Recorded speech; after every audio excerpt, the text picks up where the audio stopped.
Welcome to the Doctor Journal Club podcast, the show that goes under the hood of evidence-based integrative medicine. We review recent research articles, interview evidence-based medicine thought leaders, and discuss the challenges and opportunities of integrating evidence-based and integrative medicine. Continue your learning after the show at www.drjournalclub.com. Please bear in mind that this is for educational and entertainment purposes only. Talk to your doctor before making any medical decisions, changes, etc. Everything we're talking about, that's to teach you guys stuff and have fun. We are not your doctors.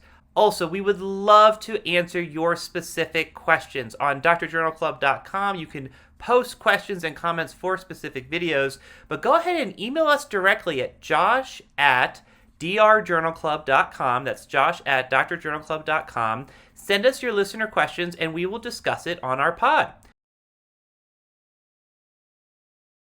Hello and welcome to another Super Speedy Summary. This is your host, Dr. Joshua Goldenberg, and today we're going to talk about exercise for hypertension, exercise for blood pressure.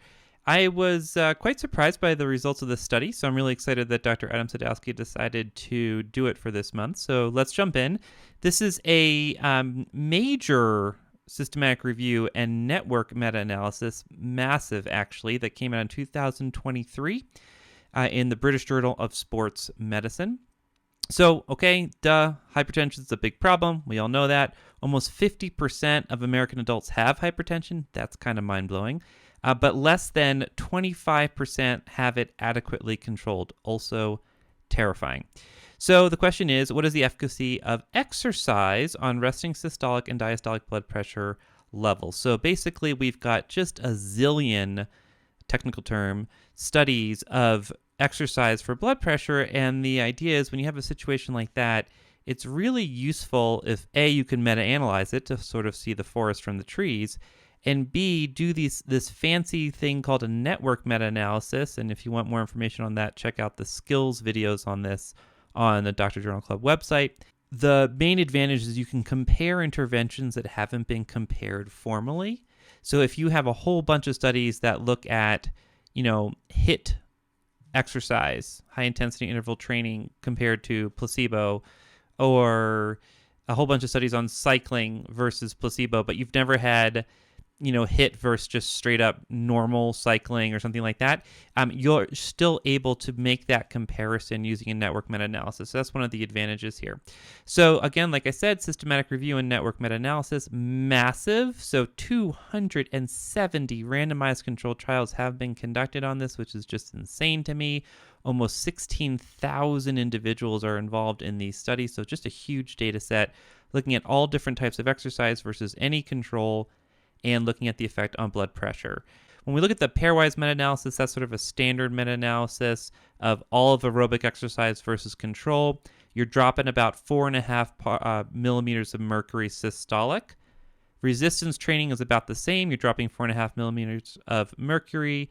HIIT training, you're dropping 4.1 systolic. And then, amazingly, isometric, you're dropping 8.2. All of these are statistically significant, by the way. And for the detailed breakout of individual types of exercise within these categories, again, watch the basic and in-depth level videos. But so you're basically seeing aerobic resistance and HIIT. You're having 4.5 point drop on systolic. You're basically doubling that with isometric. That just kind of freaking blew my mind.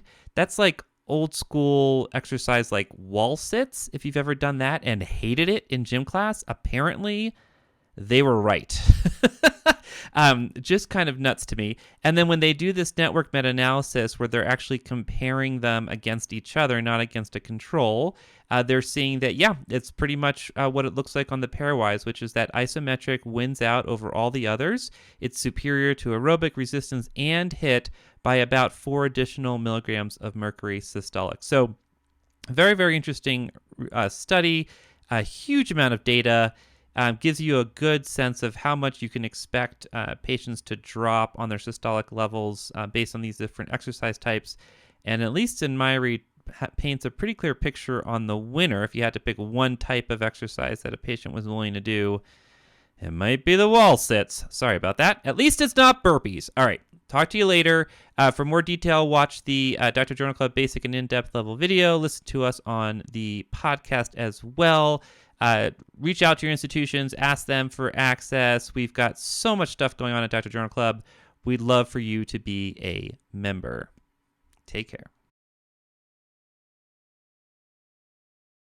If you enjoy this podcast, chances are that one of your colleagues and friends probably would as well. Please do us a favor and let them know about the podcast. And if you have a little bit of extra time, even just a few seconds, if you could rate us and review us on Apple Podcast or any other distributor, it would be greatly appreciated. It would mean a lot to us and help get the word out to other people that would really enjoy our content. Thank you. Hey, y'all, this is Josh. We talked about some really interesting stuff today. I think one of the things we're going to do that's relevant, there is a course we have on Dr. Journal Club called the EBM Boot Camp that's really meant for clinicians to sort of help them understand how to critically evaluate the literature, et cetera, et cetera. Some of the things that we've been talking about today.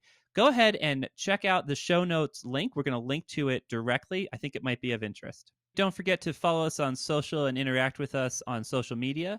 At Dr. Journal Club, Dr. Journal Club on Twitter. We're on Facebook, we're on LinkedIn, et cetera, et cetera. So please reach out to us. We always love to talk to our fans and our listeners. If you have any specific questions you'd like to ask us about research, evidence, being a clinician, et cetera, don't hesitate to ask. And then, of course, if you have any topics that you'd like us to cover on the pod, please let us know as well. Thank you for listening to the Dr. Journal Club podcast, the show that goes under the hood of evidence-based integrative medicine. We review recent research articles, interview evidence-based medicine thought leaders, and discuss the challenges and opportunities of integrating evidence-based and integrative medicine. Be sure to visit www.drjournalclub.com to learn more.